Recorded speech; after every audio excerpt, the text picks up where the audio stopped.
I'm gonna show you how to turn on and off notifications on your smartphone. First, what you want to do is log on to YouTube, and then you want to go in this top right where your icon is at, click on it, and once you click on it, go down to settings. You click the settings, and then scroll down till you find notifications.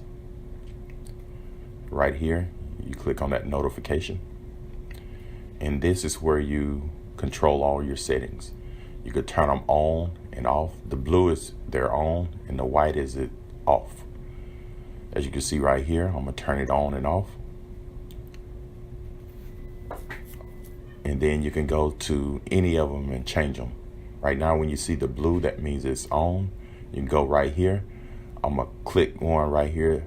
You see I turned it off. Now I'm gonna turn it back on. Just click it again. It'll turn it back on. If this video helped, subscribe to my channel. Thank you.